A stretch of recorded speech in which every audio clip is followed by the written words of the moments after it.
Rule number 1, ದುರ್ಬಲತೆ ತೋರಿಸಬೇಡ. ಇಲ್ಲಾಂದ್ರೆ ಜನ ನಿನ್ನಿಂದ ತಮ್ಮ ಕೆಲಸ ಮಾಡಿಸ್ಕೋತಾರೆ. ಈ ಜಗತ್ತಲ್ಲಿ 2 ತರಹದ ಜನ ಇರ್ತಾರೆ. ಒಬ್ಬ ಬೇಟೆ ಆಡೋನು ಮತ್ತೆ ಇನ್ನೊಬ್ಬ ಬೇಟೆಗೆ ಗುರಿಯಾಗೋನು. ಮತ್ತೆ ನೀನೇನಾದ್ರೂ ನಿನ್ನ ದುರ್ಬಲತೆ ಜಗತ್ತಿಗೆ ತೋರಿಸಿದ್ರೆ ಆಗ ಈ ರೀತಿ ತಿಳ್ಕೊ, ನೀನು ಬೇರೆಯವರಿಗೆ ಬನ್ನಿ ತಿನ್ನಿ ಅಂತ ಇನ್ವೈಟ್ ಮಾಡ್ತಿದ್ಯಾ. ಜನರಿಗೆ ವ್ಯತ್ಯಾಸನೇ ಬೀಳಲ್ಲ ನೀನು ಎಷ್ಟು ಒಳ್ಳೆಯವನು, ನಿನ್ನ ಉದ್ದೇಶ ಏನು ಅನ್ನೋದು. ಅವರಿಗೆ ಕೇವಲ ಒಬ್ಬ ದುರ್ಬಲ ವ್ಯಕ್ತಿ ಬೇಕು, ಅವನನ್ನ ಅವರು ತನ್ನ ಲಾಭಕ್ಕೆ ಬಳಸೋದಕ್ಕೆ. ಯಾವಾಗ ನೀನು ನಿನ್ನ ತೊಂದರೆಗಳನ್ನ ಪ್ರತಿಯೊಬ್ಬರ ಜೊತೆ ಶೇರ್ ಮಾಡ್ತೀಯೋ ಆಗ 90% ಜನ ಕೇಳ್ತಾರೆ, ಆದ್ರೆ ಸಹಾಯ ಯಾರು ಮಾಡಲ್ಲ. ಉಲ್ಟಾ ಅವರು ನಿನ್ನ ಕಷ್ಟ ಅರ್ಥ ಮಾಡ್ಕೊಳ್ಳೋ ಬದಲು ಅವರು ನಿನ್ನನ್ನ ಇನ್ನೂ ಕೀಳಾಗಿ ಬೀಳಿಸೋ ಪ್ಲಾನಿಂಗ್ ಮಾಡ್ತಾರೆ. ಮತ್ತೆ ಯಾವಾಗ ಸಮಯ ಬರುತ್ತೋ ಅದೇ ಜನ ನಿನ್ನನ್ನ ಬಳಸ್ಕೊಂಡು ಎಸೆದ್ ಬಿಡ್ತಾರೆ. ಅದಕ್ಕೆ ನಿನ್ನ ದುರ್ಬಲತೆಗಳನ್ನ ನಿನ್ನ ಶಕ್ತಿ ಮಾಡ್ಕೋ, ಅದನ್ನೇ ಜಗತ್ತಿನ ಮುಂದೆ ಇಡ್ಬೇಡ. ನೀನೇನಾದ್ರೂ ಗೆಲ್ಬೇಕು ಅಂದ್ರೆ ಆಗ ಯಾವತ್ತೂ ಯಾರಿಗೂ ತೋರಿಸ್ಬೇಡ ನಿನ್ನ ಒಂದು ವೀಕ್ ಪಾಯಿಂಟ್ ಇದೆ ಅಂತ. ರೂಲ್ ನಂಬರ್ 2, ನಿನ್ನನ್ನ ರೆಸ್ಪೆಕ್ಟ್ ಮಾಡೋದು ಶುರು ಮಾಡು. ಇಲ್ಲಾಂದ್ರೆ ಈ ಪ್ರಪಂಚ ನಿನ್ನನ್ನ ತುಳಿದಾಕ್ಬಿಡುತ್ತೆ. ಏನಾದ್ರೂ ನಿನಗೆ ನೀನೇ ಮರ್ಯಾದೆ ಕೊಡಲ್ಲ ಅಂದ್ರೆ ಆಗ ಈ ಪ್ರಪಂಚ ನಿನ್ನ ಫುಟ್ಪಾತ್ ಅಂತ ತಿಳ್ಕೊಳುತ್ತೆ. ಅದರಲ್ಲಿ ಯಾರ್ಯಾರೋ ತನ್ನ ಗಲೀಜಾದ ಚಪ್ಪಲಿ ಹೊರಟೋಗ್ತಾರೆ. ಜನರಿಗೆ ವ್ಯತ್ಯಾಸನೇ ಬೀಳಲ್ಲ ನೀನು ಎಷ್ಟು ಒಳ್ಳೆಯವನು, ನೀನು ಎಷ್ಟು ಶ್ರಮ ಪಡ್ತೀಯಾ ಅಥವಾ ನಿನ್ನ ಎಷ್ಟು ದೊಡ್ಡ ಹೃದಯ ಇದೆ ಅಂತ. ಏನಾದ್ರೂ ನಿನ್ನನ್ನ ನೀನು ದುರ್ಬಲವಾಗಿ ತೋರಿಸಿದ್ರೆ, ಏನಾದ್ರೂ ನೀನು ಬೇರೆಯವ್ರ ಮುಂದೆ ನಿನ್ನ ವ್ಯಾಲ್ಯೂ ಕಡಿಮೆ ಮಾಡಿದ್ರೆ ಆಗ ಜನ ನೀನು ಒಂದು ಕಸ ಅಂತ ಮೂಲೆ ಮಾಡ್ತಾರೆ. ಜಗತ್ತಿನ ಎಲ್ಲಕ್ಕಿಂತ ದೊಡ್ಡ ಸತ್ಯ ಇದೇನೆ, ನಿನ್ನ ರೆಸ್ಪೆಕ್ಟ್ ಮೊದಲು ನಿನ್ನಿಂದಲೇ ಶುರುವಾಗುತ್ತೆ. ಯಾವಾಗ ಸ್ವತಃ ನೀನೇ ನಾನು ಕಡಿಮೆ ಅಂತ ತಿಳ್ಕೊತೀಯೋ ಆಗ ಜನ ನಿನ್ನನ್ನ ಇನ್ನೂ ಕೀಳಾಗಿ ಬಿಡಿಸೋದಕ್ಕೆ ಕಾಯ್ತಿರ್ತಾರೆ. ಅದಕ್ಕೆ ಜಗತ್ತೇನಾದ್ರೆ ಹೇಳಿ, ನಿನ್ನ ರೆಸ್ಪೆಕ್ಟ್ ಎಲ್ಲಕ್ಕಿಂತ ಮೊದಲು ಮಾಡು. ನಿನ್ನ ಮಾತಿನ ಮೇಲೆ ನಿನ್ನ ನಿರ್ಧಾರದ ಜೊತೆ ನಿಂತಿರೋ.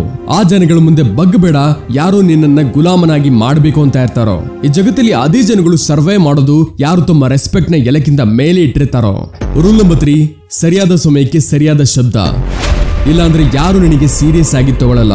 ಈ ಜಗತ್ತಲ್ಲಿ ಶಬ್ದಗಳು ಕೇವಲ ಮಾತೇ ಅಲ್ಲ, ಇವುಗಳು ಚೂಪಾದ ಕತ್ತಿ. ಏನಾದ್ರೂ ನೀನು ಸರಿಯಾದ ಸಮಯಕ್ಕೆ ಸರಿಯಾದ ಶಬ್ದಗಳು ಬಳಸಲ್ಲ ಅಂದ್ರೆ ಆಗ ಜನ ನಿನ್ನನ್ನ ಇಗ್ನೋರ್ ಮಾಡ್ತಾರೆ, ನಿನಗೆ ಚುಡಾಯಿಸ್ತಾರೆ, ಮತ್ತೆ ಯಾವತ್ತೂ ನಿನಗೆ ಸೀರಿಯಸ್ಲಿ ತಗೊಳ್ಳಲ್ಲ. ನೋಡು, ಯಾವ ಜನರು ಜಗತ್ತನ್ನ ಕಂಟ್ರೋಲ್ ಮಾಡ್ತಾರೋ ಅವರು ಬುದ್ಧಿವಂತಿಕೆಯಿಂದ ಆಟ ಆಡ್ತಾರೆ ತಮ್ಮ ಶಬ್ದಗಳಿಂದ.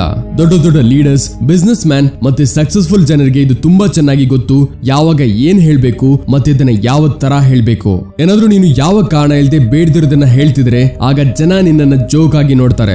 ಆದ್ರೆ ಯಾವಾಗ ನೀನು ಕಡಿಮೆ ಮಾತಾಡ್ತೀಯೋ, ಯೋಚನೆ ಮಾಡಿ ಮಾತಾಡ್ತೀಯೋ ಮತ್ತೆ ಪ್ರತಿಯೊಂದು ಶಬ್ದ ತೂಕವಾಗಿದ್ದಾಗ ಆಗ ಜನ ನಿನ್ನನ್ನ ಗಮನ ಇಟ್ಟು ಕೇಳ್ತಾರೆ, ನಿನಗೆ ಇಂಪಾರ್ಟೆನ್ಸ್ ಕೊಡ್ತಾರೆ.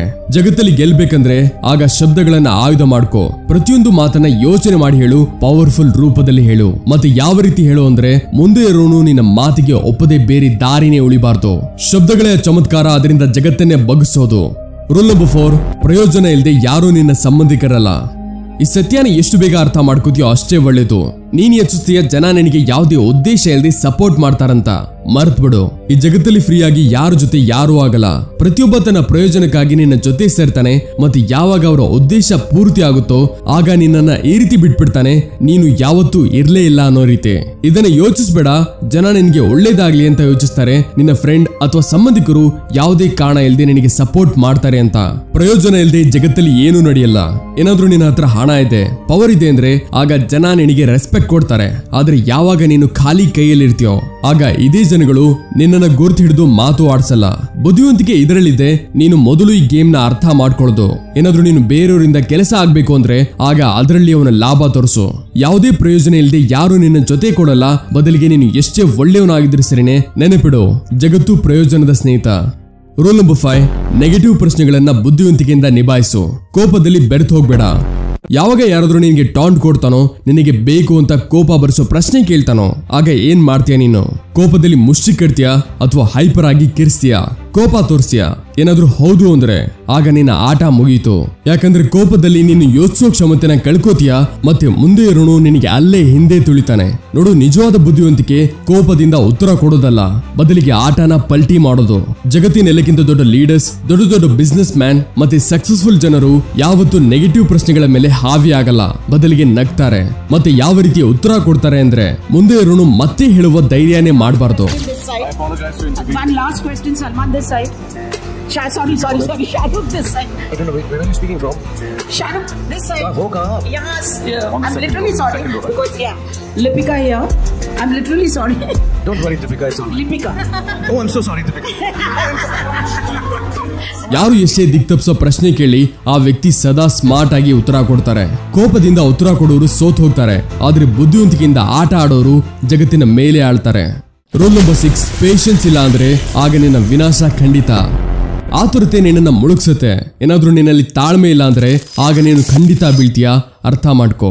ಜಗತ್ತಿನ ಎಲ್ಲಕ್ಕಿಂತ ದೊಡ್ಡ ಆಟಗಾರ, ಎಲ್ಲಕ್ಕಿಂತ ದೊಡ್ಡ ಬಿಸ್ನೆಸ್ ಮ್ಯಾನ್, ಎಲ್ಲಕ್ಕಿಂತ ದೊಡ್ಡ ಯೋಧ, ಇವರೆಲ್ಲ ತಮ್ಮ ಗೇಮ್ ಆಡೋದಕ್ಕೆ ಸರಿಯಾದ ಸಮಯಕ್ಕೆ ಕಾಯ್ತಾರೆ. ಆದ್ರೆ ನೀನೇನ್ ಮಾಡ್ತೀಯ? ಆತುರ, ಬೇಗಲೇ ಬೇಕು, ಬೇಗ ರಿಸಲ್ಟ್ ಮತ್ತೆ ಬೇಗ ಸಕ್ಸಸ್. ಮತ್ತೆ ಇದೇ ಆತುರತೆಯಲ್ಲಿ ನೀನು ಈ ರೀತಿ ಅವಾಂತರ ಮಾಡ್ಕೋತೀಯ. ಅದರ ಪಶ್ಚಾತ್ತಾಪ ನಿನಗೆ ಜೀವನವಿಡೀ ಇರುತ್ತೆ. ಈ ಜಗತ್ತು ಬುದ್ಧಿವಂತ ಜನರಿಂದ ತುಂಬಿ ಬಿದ್ದಿದೆ. ಅವರು ನಿನಗೆ ಪ್ರೆಷರ್ ಆಗ್ತಾರೆ. ಅವರು ನಿನಗೆ ಫಾಸ್ಟ್ ಡಿಸಿಷನ್ ತಗೊಳ್ಳೋದ್ರ ಮೇಲೆ ಬಲವಂತ ಮಾಡ್ತಾರೆ. ಮತ್ತೆ ಯಾವಾಗ ನೀನು ಆತುರದಲ್ಲಿ ಒಂದು ತಪ್ಪು ಹೆಜ್ಜೆ ಇಡ್ತೀಯೋ ನಿನ್ನ ನಷ್ಟ ಪಕ್ಕಾ ಇದೆ. ನೀನು ಧೈರ್ಯದಿಂದ ಇರುವುದು ಬುದ್ಧಿವಂತಿಕೆ. ಪ್ರತಿಯೊಂದನ್ನ ಸರಿಯಾದ ಟೈಮಲ್ಲಿ ಆಡು ಮತ್ತೆ ಜಗತ್ತನ್ನ ನಿನ್ನ ಪ್ರಕಾರ ನಡೆಸೋದನ್ನ ಕಲಿ. ಯಾರು ಆತುರದಲ್ಲಿ ನಿರ್ಧಾರ ತಗೋತಾನೋ ಅವನು ಸದಾ ಪಶ್ಚಾತ್ತಾಪನೆ ಪಡ್ತಾನೆ. ಅದಕ್ಕೆ ನಿರ್ಧಾರ ಮಾಡು, ನೀನು ವಿನ್ನರ್ ಆಗ್ತೀಯಾ ಅಥವಾ ಆತುರದ ಲೂಸರ್. ರೂಲ್ ನಂಬರ್ 7, ಟಾಪಿಕ್ ಮೇಲೆ ನಿಯಂತ್ರಣ ಇಡು. ಬೇಡದಿರೋ ಮಾತ್ಬೇಡ. ಮೊದಲು ಯೋಚಿಸು, ಆಮೇಲೆ ಮಾತಾಡು. ಏನಾದ್ರೂ ನೀನು ಏನು ಯೋಚನೆ ಮಾಡದೆ ಹಾಗೆ ಸುಮ್ಮನೆ ಮಾತಾಡೋ ಅಭ್ಯಾಸ ಬಿಡಲ್ಲ ಅಂದ್ರೆ ಆಗ ಈ ಜಗತ್ತು ನಿನ್ನನ್ನ ಯಾವ ರೀತಿ ನುಂಗುತ್ತೆ ಅಂದ್ರೆ ನಿನಗೆ ಗೊತ್ತೂ ಆಗಲ್ಲ. ಬುದ್ಧಿವಂತಿಕೆ ಕೇವಲ ಹೇಳೋದ್ರಿಂದ ಅಲ್ಲ, ಬದಲಿಗೆ ಸರಿಯಾದ ಟೈಮಲ್ಲಿ ಸರಿಯಾದ ಮಾತು ಹೇಳೋದ್ರಲ್ಲೇ ಇದೆ. ಏನಾದ್ರೂ ಒಂದು ಟಾಪಿಕ್ ಮಾತಾಡ್ಬೇಕು ಅಂತ ಇದ್ರೆ ಆಗ ಮೊದಲು ಅದನ್ನ ಅರ್ಥ ಮಾಡ್ಕೋ. ಮುಂದೆ ಇರೋಣ ಮಾನಸಿಕತೆನ ತಿಳ್ಕೊಂಡು ಅವನ ವಿಚಾರನ ಡಿಕೋಡ್ ಮಾಡು ಮತ್ತೆ ನಂತರ ಹೇಳು. ನೀವೆಲ್ಲ ನೋಡಿರ್ಬೋದು, ದೊಡ್ಡ ದೊಡ್ಡ ಲೀಡರ್ಸ್, ದೊಡ್ಡ ದೊಡ್ಡ ಬಿಸ್ನೆಸ್ ಮ್ಯಾನ್ ಯಾವಾಗ ಮಾತಾಡ್ತಾರೋ ಆಗ ಪ್ರತಿಯೊಂದು ಶಬ್ದದ ತೂಕ ಇರುತ್ತೆ. ಯಾಕಂದ್ರೆ ಅವರು ಬರೀ ಮಾತಾಡಲ್ಲ, ಬದಲಿಗೆ ಯೋಚನೆ ಮಾಡಿ ಆಕ್ರಮಣ ಮಾಡ್ತಾರೆ. ಆದ್ರೆ ನೀನು ಬೇಡದಿರೋ ಮಾತುಗಳನ್ನ ಆಡಿ ನಿನ್ನ ಮರ್ಯಾದೆ ನೀನೇ ಕಳ್ಕೊತೀಯ. ಗಮನ ಇಡು, ನಿನ್ನ ನಾಲಿಗೆ ನಿನ್ನ ಎಲೆಕ್ಕಿಂತ ದೊಡ್ಡ ಆಯುಧ.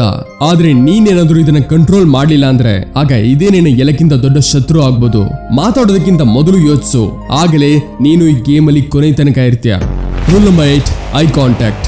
ಕಣ್ಣಲ್ಲಿ ಕಣ್ಣಿಟ್ಟು ಮಾತಾಡು. ಇಲ್ಲ ಅಂದ್ರೆ ನೀನು ಒಬ್ಬ ದುರ್ಬಲ ವ್ಯಕ್ತಿ ಅಂತ ತಿಳ್ಕೋತಾರೆ. ಏನಾದ್ರೂ ನೀನು ಒಬ್ಬರ ಜೊತೆ ಮಾತಾಡ್ಬೇಕಾದ್ರೆ ಅವರ ಕಣ್ಣಲ್ಲಿ ನೋಡೋದಕ್ಕೆ ಆಗಲ್ಲ ಅಂದ್ರೆ ಆಗ ಮುಂದೆ ಇರೋನು ನೀನು ವೀಕ್ ಅಂತ ತಿಳ್ಕೋತಾನೆ. ಈ ಪ್ರಪಂಚ ಕೇವಲ ಆ ಜನರನ್ನ ಸೀರಿಯಸ್ ಆಗಿ ತಗೊಳುತ್ತೆ ಯಾರು ತನ್ನನ್ನ ಸೀರಿಯಸ್ ಆಗಿ ತಗೋತಾರೋ. ಮತ್ತೆ ನಿನ್ನ ಐ ಕಾಂಟ್ಯಾಕ್ಟ್ ಇದನ್ನ ಸಾಬೀತ್ ಮಾಡೋದು. ಮುಂದೆ ಇರೋನು ನಿನಗೆ ಎಷ್ಟು ಮರ್ಯಾದೆ ಕೊಡ್ತಾನೆ ಅಂತ. ಯಾವಾಗ ನೀನು ಮುಂದೆ ಇರೋನ ಜೊತೆ ಕಣ್ಣಲ್ಲಿ ಕಣ್ಣಿಟ್ಟು ಮಾತಾಡ್ತೀಯೋ ಆಗ ಮುಂದೆ ಇರೋನು ನಿನ್ನನ್ನ ಹಗುರವಾಗಿ ತಗೊಳ್ಳೋ ತಪ್ಪು ಮಾಡಲ್ಲ. ಆದ್ರೆ ನೀನು ನಿನ್ನ ದೃಷ್ಟಿ ಬಗ್ಗಿಸಿ ಆ ಕಡೆ ಈ ಕಡೆ ನೋಡ್ತಿದ್ರೆ ಆಗ ಮುಂದೆ ಇರೋನು ಅರ್ಥ ಮಾಡ್ಕೋತಾನೆ ಸ್ವತಃ ನೀನೇ ನಿನ್ನ ಮಾತ್ ಮೇಲೆ ಭರವಸೆ ಇಡಲ್ಲ. ಮತ್ತೆ ಆಮೇಲೆ ನಿನಗೆ ದಬಾಯಿಸಿ ನಿನ್ನನ್ನ ಕಂಟ್ರೋಲ್ ಮಾಡ್ತಾರೆ. ರಾಜಕಾರಣಿ ಆಗ್ಲಿ, ಬಿಸ್ನೆಸ್ ಮ್ಯಾನ್ ಆಗ್ಲಿ, ಬಾಕ್ಸರ್ ಅಥವಾ ಕ್ರಿಕೆಟರ್ ಇರ್ಲಿ, ಪ್ರತಿಯೊಬ್ಬರು ತನ್ನ ಐ ಕಾಂಟ್ಯಾಕ್ಟ್ ಇಂದ ತನ್ನ ಶಕ್ತಿ ತೋರಿಸ್ತಾನೆ. ಅದಕ್ಕೆ ಮುಂದಿನ ಸಲ ಮಾತಾಡ್ಬೇಕಾದ್ರೆ ಆಗ ಕಣ್ಣಲ್ಲಿ ಕಣ್ಣಿಟ್ಟು ಮಾತಾಡು. ಕಣ್ಣಲ್ಲಿ ಕಣ್ಣಿಟ್ಟು ಹೇಳು ನೀನು ಯಾವುದೇ ಸಾಮಾನ್ಯ ವ್ಯಕ್ತಿ ಅಲ್ಲ ಅಂತ. ರೂಲ್ ನಂಬರ್ 9, ಉಡಾಫೆ ಮತ್ತೆ ಲಕ್ಷ್ಯಹೀನ ಜನರಿಂದ ದೂರ ಇರು. ಇಲ್ಲಾಂದ್ರೆ ನೀನು ಬರ್ಬಾದ್ ಆಗೋಗ್ತೀಯ. ಏನಾದ್ರೂ ನೀನು ಈ ರೀತಿ ಜನಗಳ ಜೊತೆ ಓಡಾಡ್ತಿದ್ಯಾ, ಅವರ ಯಾವುದೇ ಗುರಿ ಇಲ್ಲ, ಯಾವುದೇ ಕನಸಿಲ್ಲ, ಆಗ ಸ್ವತಃ ನೀನೇ ನಿನ್ನ ಕನಸಿಗೆ ಗುಂಡಿ ತೋಡ್ತಿದ್ಯಾ. ಯಾಕಂದ್ರೆ ಜಗತ್ತು ನಿನಗೆ ಅದೇ ರಸ್ತೆಯಲ್ಲಿ ತಳ್ಬಿಡುತ್ತೆ.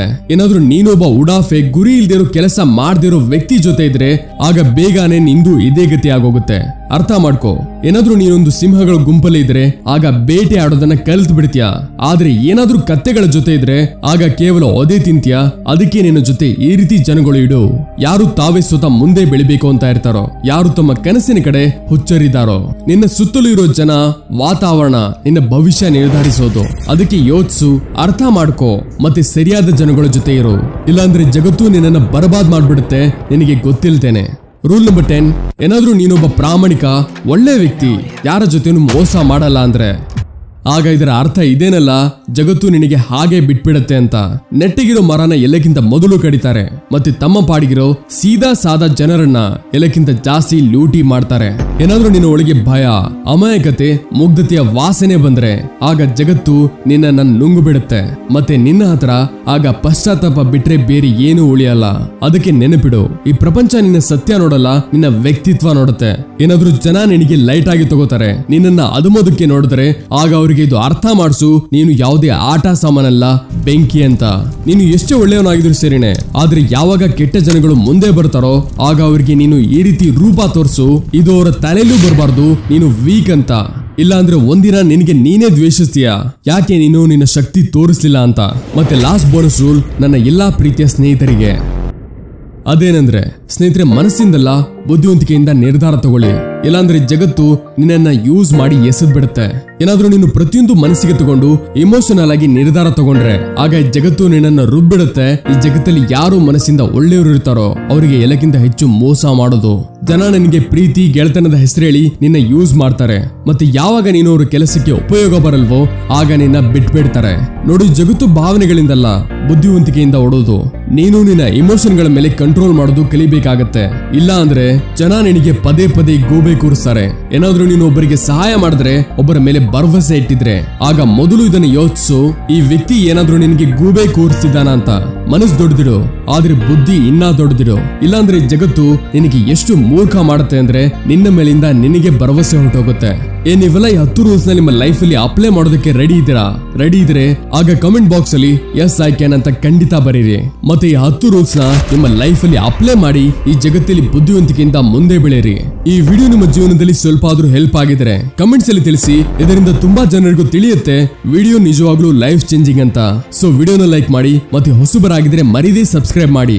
ಯಾಕಂದ್ರೆ ಇದೇ ರೀತಿಯಾದ ಲೈಫ್ ಚೇಂಜಿಂಗ್ ಫ್ರೀ ವಿಡಿಯೋಸ್ ನಿಮಗೆ ಮೊದಲು ಸಿಗೋದಕ್ಕೆ. ಮತ್ತೆ ಈ ವಿಡಿಯೋ ಯಾರಿಗೆ ಅವಶ್ಯಕತೆ ಇದೆಯೋ ಆ ಒಬ್ಬ ವ್ಯಕ್ತಿಗೆ ಶೇರ್ ಖಂಡಿತ ಮಾಡಿ.